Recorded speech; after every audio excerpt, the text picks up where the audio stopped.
This is a journey into sound. A journey which will bring to you new color, new dimension, new values, and a new experience.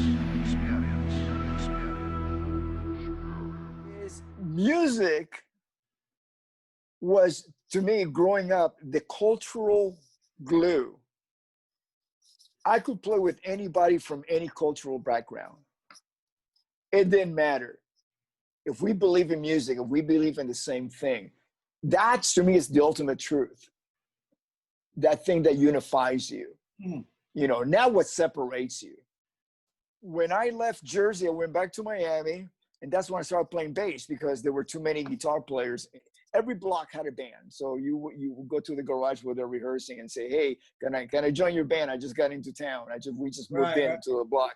And they say, well, we got too many guitar players. If you want to play, you got to play the bass. I have no idea until they told me it's like playing a guitar solo through the whole song. So I say, okay, that's for me, you know. I've never heard it described quite like that. Well, that's how but then you dig in and you find out what it's really about. Yeah, exactly. Yeah, I didn't care what it was. I just wanted to be in a band. I wanted girls to see me up on stage. I was some fat little kid. You know, when being fat was not cool. Now I would have been a cool rapper. Uptown, baby.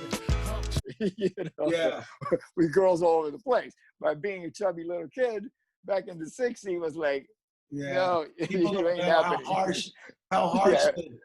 It was harsh, That's another conversation. Yeah. I was 210 pounds when I was 16. Yeah. So, you know, music it was like not my way out, but my way in. Right.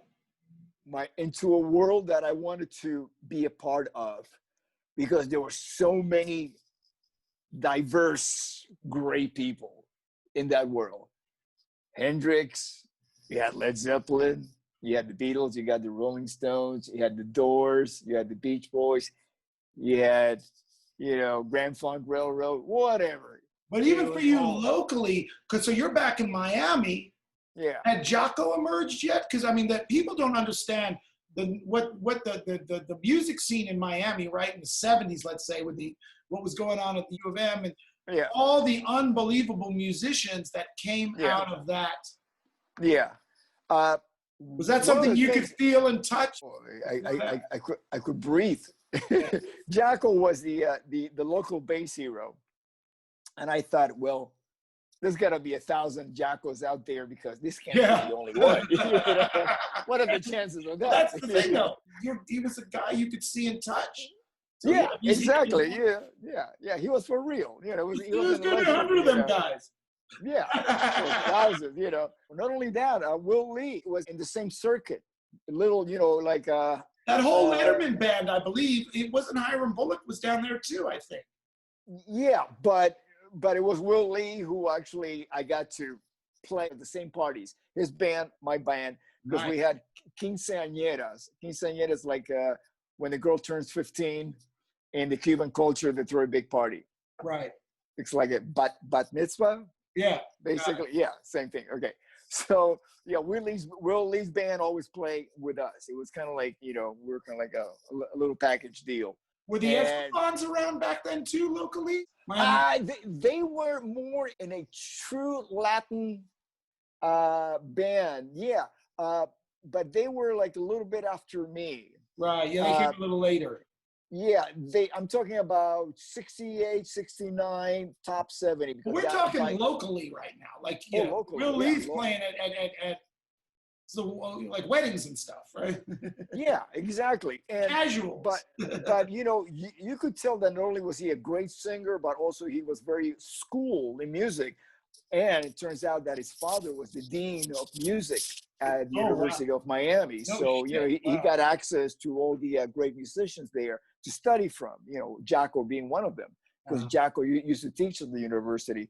And then Will Lee left and joined Dreams, the band Dreams in New York City. And that's how he got into that whole scene.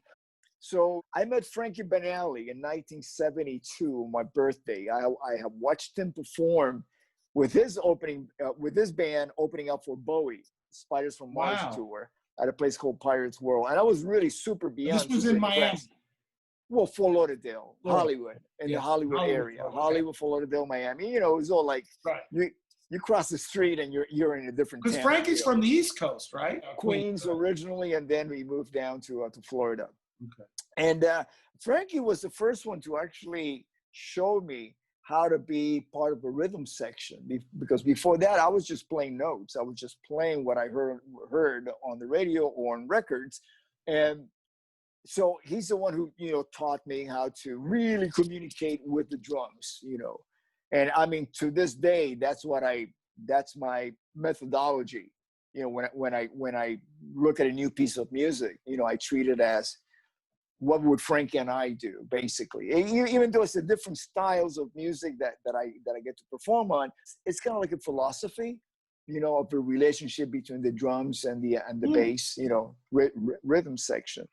And then I left with my brother Robert in '74. We went over to Utica, New York. We started, you know, putting bands together, and then I went on my own and I started traveling.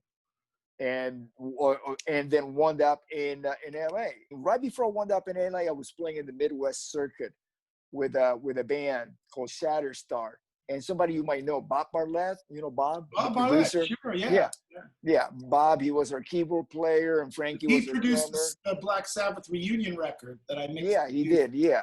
Not only did I come to LA with him, you know, we drove his family's station wagon with a U-Haul trailer, a little trailer with equipment, and we went to LA. You were rolling around with an SVT and a couple of basses at this point. I got stories of me hauling an SVT head, my bass in a case, and a suitcase. Nice. Oh yeah. I was and how many cabinets? But I had two. And I was hauling it into a train at Newark station that took me to Chicago, and just to bring that into the train and drag it back out of the train and meet whoever, you know, picked me up at the station. I don't even know how I did it. Yeah, but it was one of those things that it's got to get done. Yeah, you know. Yeah. I call that going into sperm mode. You gotta get to the egg, gotta get inside. Yeah, right. You must go into the egg. Well, that's what I was getting at earlier, where we were so, you know, the world was very, you know, get a record deal, right? Like we knew what we needed to do, and we didn't have any idea what we were up against and all that. Thank God, ignorance is bliss. But at the same time, that has all been taken away now. So again, that just relates back to. Well, again, going back to the sperm experience, that's getting in the egg. Okay, I got in the egg. Now you become a baby and you're born into the world. Whoa, now it's a whole different thing. And I think that's what we're going through right now. Yeah. That reinventing, adapting. You're evolving into whatever you're evolving. Yes, you're evolving into who you end up becoming. And it's up to you.